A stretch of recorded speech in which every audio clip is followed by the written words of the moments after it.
श्रावण महिन्यात शिवलीला अमृताचे पारायण कसे करावे, पूजा मांडणीसहित संपूर्ण माहिती आजच्या व्हिडिओमध्ये आपण बघणार आहोत.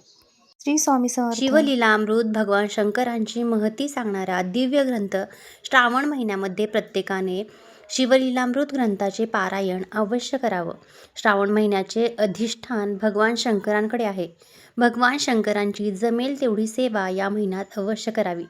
त्यांची विविध स्तोत्र जसं की शिवमहिम्न स्तोत्र, महामृत्युंजय मंत्र, शिवकवच, शिवस्तुती या मंत्रांचा रोज पाठ अवश्य करावा.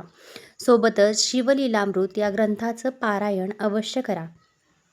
आपल्या जीवनातील कितीही मोठं संकट असू द्या, कुठलं अडलेलं एखादं कार्य असू द्या, अशक्य वाटणारी एखादी गोष्ट असेल, विवाह, संतती, आर्थिक समस्या, आजारपण किंवा आपल्या घरातील एखादी व्यक्ती व्यसनानं त्रस्त असेल किंवा शत्रुपीडा कितीही मोठी असेल, संकट कितीही मोठं असू द्या, संकल्प करून शिवलीलामृत ग्रंथाचं पारायण आपण करा. 100% मी सांगते, खात्री देऊन सांगते, संकटातून मार्ग निघणार म्हणजे निघणारच. शिवलीलामृत या ग्रंथाचं पारायण कसं करावं, त्याचे नियम कोणते आहेत, पूजा मांडणी कशी करावी, उद्यापन कसं करावं, हे पारायण केल्यानंतर काय होतं, त्याचा काय फायदा होतो, अशी सर्व माहिती आपण आजच्या व्हिडिओमध्ये बघणार आहोत. चॅनेलवरती नवीन आलेला असाल तर चॅनेलला सबस्क्राईब करा. बेल आयकॉन दाबायलाही विसरू नका. कमेंट बॉक्समध्ये ओम नमः शिवाय लिहायलाही विसरू नका. आपण शिवलीलामृत ग्रंथाचं पारायण करणार आहात का, मला नक्की सांगा. असं म्हणतात की प्रारब्ध आपल्या नशिबात जे लिहिलेलं आहे ते आपण बदलू शकत नाही. मात्र शिवलीलामृत या ग्रंथाची ताकद एवढी आहे, मनोभावे जर आपण या ग्रंथाचं पठण केलं, आपलं प्रारब्ध बदलून जाईल. भोळ्या शंकराच्या आशीर्वादाने आपलं जीवन सुखकर होईल. हा अतिशय दिव्य ग्रंथ आहे. याचं वाचन केल्यानंतर आपला आत्मविश्वास वाढतो. जीवनातील दुःख, दारिद्र्य याला तोंड देण्याची शक्ती आपल्याला मिळते. आपल्या घरामध्ये सुख शांती नांदेल, आरोग्य नांदेल, विवाह जमतील, संततीविषयक समस्या असेल किंवा नवीन ठिकाणी नोकरी मिळत नसेल किंवा नोकरीच्या ठिकाणी अडचणी असतील, व्यवसायाच्या ठिकाणी अडचणी असतील, करिअर विषयक अडचण असेल, सर्व अडचणी दूर होतील. आपल्या घरातील एखादी व्यक्ती दुर्धर आजाराने पीडित असेल किंवा व्यसनाधीन झाली असेल, आपण हे पारायण मनोभावे करा. आपल्याला मार्ग नक्कीच सापडेल. संकटातून आपण बाहेर पडा. 17 ऑगस्ट 2026 रोजी श्रावण महिन्यातला पहिला सोमवार आहे. तसेच श्रावण महिन्याची सुरुवात ही आजच म्हणजे 13 ऑगस्ट 2026 रोजी सुरुवात झालेली आहे. तर आज आहे गुरुवार. पहिल्या दिवशीपासूनच आपण शिवलीलामृत या ग्रंथाचे पारायण करू शकता किंवा या ग्रंथाच्या पारायणाला तुम्ही पहिल्या दिवसापासून कधीही सुरुवात करू शकता. सोमवारी किंवा गुरुवारी पारायणाला सुरुवात करावी, परंतु श्रावण महिन्यातील प्रत्येक दिवस हा शुभ आहे. भगवान शंकरांच्या सेवेसाठी समर्पित आहे. त्यामुळे कुठल्याही दिवशी आपण पारायणाला सुरुवात करू शकता. काही महत्त्वाचे नियम आपल्याला हे पारायण करत असताना पाळावे लागतात. हे नियम पाळल्यानंतर आपली ग्रंथ वाचन करताना एकाग्रता वाढेल. आपलं मन विचलित होणार नाही, त्यासाठी हे नियम नक्की पाळावेत. सर्वात पहिला आणि महत्त्वाचा नियम, पारायण काळात मांसाहार करायचं नाही. आपल्या घरामध्ये मांस आणायचं नाही, मांस शिजवायचंही नाही, स्पर्शही करू नका. कांदा लसूणयुक्त जो आहार असतो, तामसी आहार असतो, तो सेवन करायचा नाही. हॉटेलचं अन्न खाऊ नका, परान्न खाऊ नका. पारायण काळात ब्रह्मचर्य पाळावं. मग खायचं काय, तर आपण दूध, पोळी भाजी खाऊ शकता. झोपताना पलंगावर किंवा गादीवर झोपू नका. जमिनीवरती चटई किंवा घोंगडी अंथरावी, त्यावरती झोपावं. काही जर वृद्ध असतील, त्यांना आजारपण असेल, मणक्याचे आजार असतील, पाठीचे आजार असतील, त्यांनी काय करावं, त्यांनी पलंगावरती चटई किंवा घोंगडी टाकावी आणि त्यावरती झोपावं व गादीवरही झोपू नका. भगवान शिवांना भस्म प्रिय आहे, म्हणून आपण ज्या वेळेला पारायणाला सुरुवात करता, रोज शिवलिंगाची पूजा करताना, शिवलिंगाला भस्म अर्पण करताना, सोबत आपल्या कपाळाला, कंठाला, छातीला, खांद्याला भस्म लावून वाचन सुरुवात करा. पारायण काळात मनानं स्वच्छ राहा, निर्मळ राहा, शुचिर्भूत राहायचं. शक्य असल्यास शुभ्र वस्त्र परिधान करायची, म्हणजेच पांढरी वस्त्र परिधान करून पारायण करा. वाचन करा. पारायण सुरू असताना रोज उपवास करायची गरज नाही. मात्र जर सोमवार किंवा शनिवार आला तर आपला नेहमीचा जो उपवास असेल तर श्रावणातला, तर तो आपण उपवास करायचा आहे. आणि या दिवशी भगवान शिवाला नैवेद्य दाखवत असताना उपवासाच्या पदार्थांचाच नैवेद्य दाखवायचा. पारायण काळात रोज आपल्या घरात आपण जे अन्न बनवाल त्याचा सकाळ संध्याकाळ पोथीला म्हणजेच पूजेमध्ये नैवेद्य दाखवायचा. आपलं वाचन झाल्यानंतर कमीत कमी दिवसातून 1 वेळा तरी आरती करायची. गणपती बाप्पांची आरती, देवीची आरती, भगवान शंकरांची आरती, स्वामींची आरती अशा पद्धतीने आरती करा. पुढे मी आपल्याला पूजाविधी सांगणार आहे. पूजेमध्ये आपल्याला शिवलिंग मांडायचं असतं. आपल्या देवघरातील मग या शिवलिंगाची पारायण काळात रोज स्नान घालून पूजा केली तर चालते का? अवश्य करावी. रोज तामणामध्ये शिवलिंगाला घेऊन आपण अभिषेक करू शकता. अभिषेक करताना अभिषेक स्वच्छ पाण्याने किंवा दुधाने करायचा.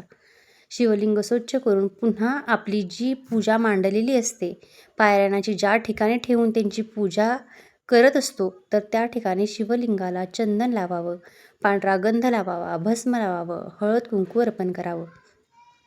गंध वहा, बेलाची पानं अर्पण करा. पांढरी फुलं शिवाला आवडतात म्हणून पांढरी फुलंही अर्पण करावी. महिलांच्या बाबतीत पारायण सुरू असताना जर मासिक अडचण आली तर आपण पारायण तिथेच थांबवायचं. आपल्या घरातील इतर व्यक्ती किंवा शेजारी जे कोणी नियम पाळून पारायण पूर्ण करतील अशांकडून पारायण पूर्ण करून घ्या किंवा आपली अडचण होईतोपर्यंत थांबून घ्यायचे. नंतर आपण नव्याने पुन्हा पारायणाला सुरुवात करा आणि पारायण पूर्ण करावं. पारायण काळात भगवान शिवांचा मंत्र ओम नमः शिवाय किंवा महामृत्युंजय मंत्र, शिवगायत्री मंत्राचं पठण अवश्य करा. पारायणाची पूजा करताना पहिल्या दिवशी संकल्प करायचा असतो. संकल्प करूनच आपण पारायणाला सुरुवात करावी, ज्यामुळे आपलं पारायण पूर्ण होईल, आपली कार्यसिद्धी होईल. आपल्याला जर पारायण शक्य नसेल तर शिवलीलामृत या ग्रंथातील 11वा अध्याय अतिशय भाग्यकारक असा हा अध्याय आहे. या अध्यायाचं आपण रोज पठण करू शकता. आपल्या चॅनेलवरती हा अध्याय पठण केलेला आहे, तो तुम्हाला मिळून जाईल. तुम्हाला शक्य नसेल तर तो तुम्ही श्रवणही करू शकता. आता मग आपण शिवलिंगाची पूजा करणार आहोत. देवघरातील शिवलिंग तामणामध्ये घ्या. शिवलिंग नसेल तर सुपारी घ्या.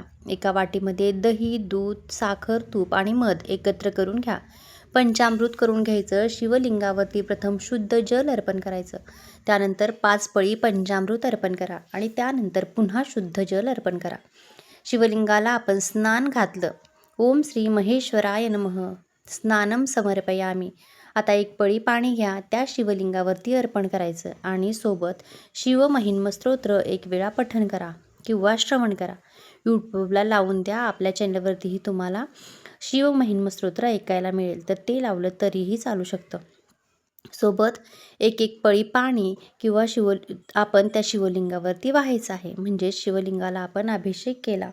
शिवलिंग स्वच्छ पुसून घ्यायचं आणि गणपती बाप्पांच्या शेजारी शिवलिंग आपल्या चौरंगावरती स्थापन करा.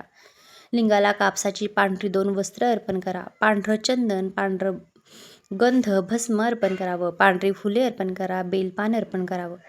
फुलाचं, पानाचं जे काही तुमच्याकडं साहित्य असेल तर ते सगळं अर्पण करून झालं की त्याच्यावरती आपल्याला बेलपत्र अर्पण करायचं आहे, ज्याचा देठ शिवलिंगाकडे आणि टोक आपल्याकडे आणि पानाच्या शिरा ज्या असतात त्या वरच्या बाजूने आल्या पाहिजेत. अशा पद्धतीने बेलपान अर्पण करायचं. ओम श्री महेश्वराय नमः वस्त्रोपवस्त्रे समर्पयामी. गंधाक्षता पुष्पम समर्पयामी. बिल्वपत्रम समर्पयामी. आपण ग्रंथाचे पूजन करणार आहोत. दुसरा आणखी एखादा पाट किंवा चौरंगा घ्यावा. तो आपल्या पहिल्या चौरंगाच्या समोर ठेवा. त्यावरती एखादं स्वच्छ वस्त्र अंथरावं. त्यावरती अक्षता ठेवायच्या आसन म्हणून त्यावरती शिवलीलामृत ग्रंथ ठेवावा. ग्रंथाला हळद कुंकू अक्षता फुलं व्हावीत. ग्रंथाचे पूजन करायचं. ओम सरस्वते नमः. ओम गंधाक्षता पुष्पम समर्पयामी. ग्रंथाचं वाचन करताना त्या आसनावरती ठेवूनच वाचन करा. ग्रंथाचं पावित्र्य जपायचं.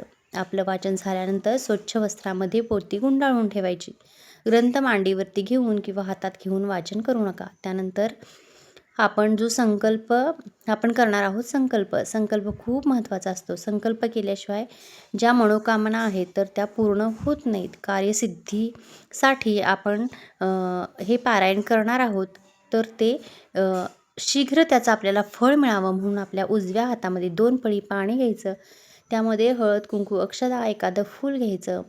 मनोमन भगवान शिवांचं स्मरण करा आणि म्हणायचं की हे कैलासनाथा, मी आपली सेवा म्हणून श्रावण महिन्यामध्ये शिवलीलामृत ग्रंथाचं पारायण करत आहे. माझ्याकडून हे पारायण, ही सेवा करून घ्यावी. एखादी मनोकामना असेल ती भगवान शिवांना विनंती करा. आपल्या हातातील पाणी ताम्हणामध्ये सोडून द्यायचं. त्यानंतर अखंड दिवा प्रज्वलित करायचा. हा अखंड दिवा पारायण काळात विझणार नाही याची काळजी घ्या. आणि अनावधानानं, वाऱ्यानं किंवा कोणत्याही कारणानं दिवा चुकून विझला तर कुठलीही भीती, शंका मनात आणायची नाही. भगवान शिवांची प्रार्थना करायची, क्षमा मागायची आणि दिवा पुन्हा प्रज्वलित करायचा. ही जी पूजा सांगितली ही फक्त पहिल्या दिवशी, पारायणाच्या दिवशीच आपल्याला करायची असते.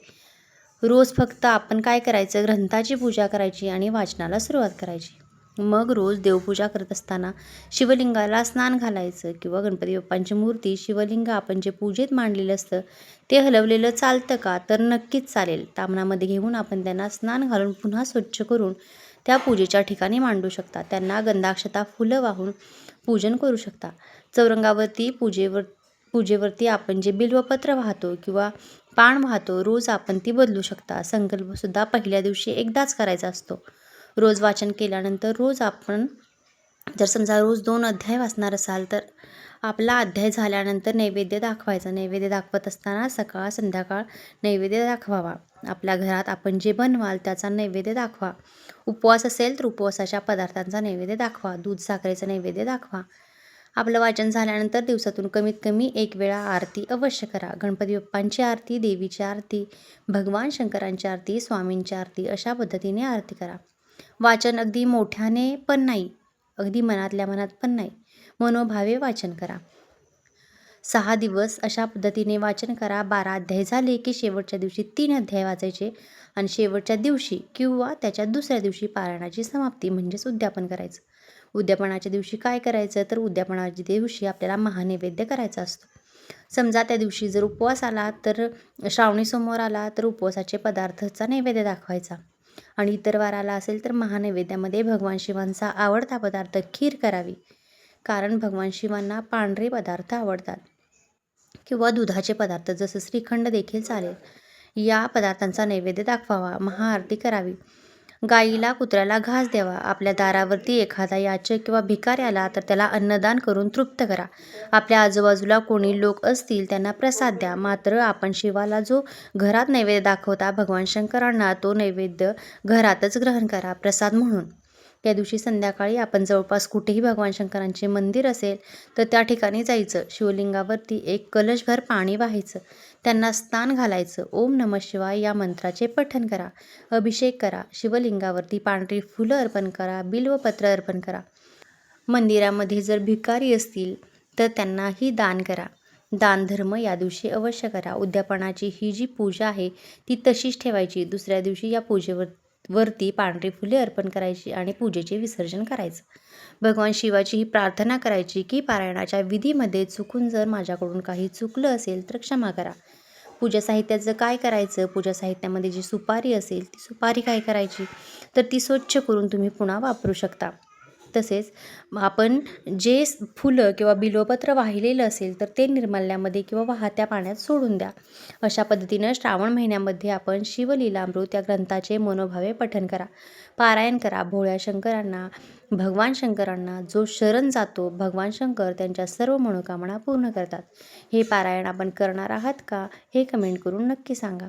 व्हिडिओ आवडला असेल तर व्हिडिओला एक लाईक आणि हाईपही नक्की द्या. धन्यवाद.